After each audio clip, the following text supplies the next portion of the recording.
11 февралга караган түнү Бишкектеги жүрөк хирургиясы жана органдарды алмаштыруу илим изилдөө институтунун бул имаратында өрт чыккан. Анын кесепетинен 2 бала каза болду. Окуянын күбөлөрүнүн айтымында тилсиз жоо дал ушул жертөлөөдөн башталган. Андан ары болсо түтүн вентиляция аркылуу бүтүндөй имаратка тараган. Учурда бул жерде териштирүү иштери жүрүп жаткандыктан ичине кирүүгө уруксаат берилген жок. Тиешелүү адистер өрттүн негизги себептерин аныктап жатышат.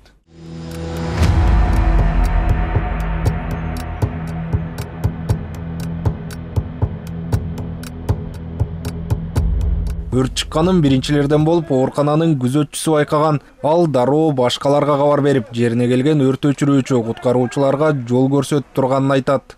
6 пожарник келди. Ошо мен каргоолорун ошо көрсөттүм.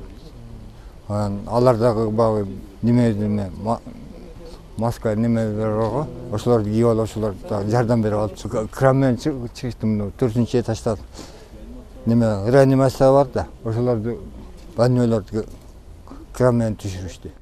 Өрт чыккан учурда имаратта жалпысынан 104 адам болгон. Алардын ичинен 50 бейтап, аларды карап жаткан 32 адам жана 22 медициналык кызматкер болгон. Кырсыктан 1 жаш 7 айлык наристе жана 16 жаштагы өспүрүм каза болгону такталды. Азыркы учурда 19 адам үйүнө дарыланууга жөнөтүлсө, калгандары эне жана баланы коргоо улуттук борборуна, улуттук госпиталга жана улуттук кардиология жана терапия борборуна которулду. Бүгүнкү учурда баары толук кандуу жардам көрсөтүлүп жатат. Реанимацияда толугу менен азыркы учурда пациенттер жатат. Алардын ичинен 4 бала ымыркай балдар, жаш балдардын 2-өсү оор абалда. Азыркы учурда биз бардык жерде кардиология терапия бөлүмүндө бөлүм ачып койдук. Ал жерге кардиохирургияга кайрыла турган бейтаптардын баары келип, кайрыла бергенге шартын түзүп кабыл алып атабыз. Бейтаптардан тышкары 9 адам иске ууланып ооруканага жаткырылды. Алардын ичинен 7 киши жүрөк хирургиясы жана органдарды алмаштыруу илим изилдөө институтунун дарыгери, 2 болсо бейтаптарды карап жаткандар. Изге уулангандар бар, биздин медицина кызматкерлер жана ата-энелердин арасынан изге уулангандар бар, алар жаткырылды. Бүгүнкү күнү жарым чыгарылып, мед кызматкерлер уулангандар уже өзүнө келип, кайрадан эле жардам көрсөтүп, элдерге жардам көрсөтүп жатышат. 4 мед кызматкер азыркы учурда кайра эле жумушка кайтты, ишин аткарып жатат толуккан.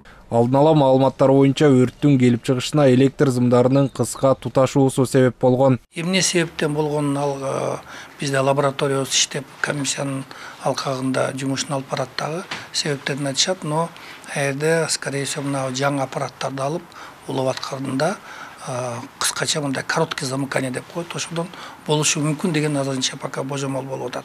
Өзгөчө кырдаалдар министри кардиохирургия институтуна буга чейин өрт кооптуулугун четтетүү боюнча 18 пункттан турган эскертме берилгенин билдирди. Алар толук кандуу аткарылбагандыктан укук бузуулар жөнүндө кодекстин 143 беренесине таянып 23 000 сом административдик айып да салынган. Убагында эң максималдуу түрдө штраф былтыр салынган, жетекчисине бул 23 000 айып бул.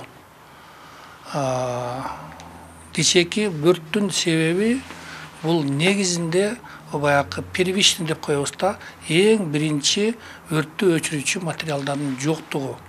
Туура эмес буюмдарды колдонуу жана электропроводкалардын коопсуздук жагынан сактабаган эрежелери менен улануусу да.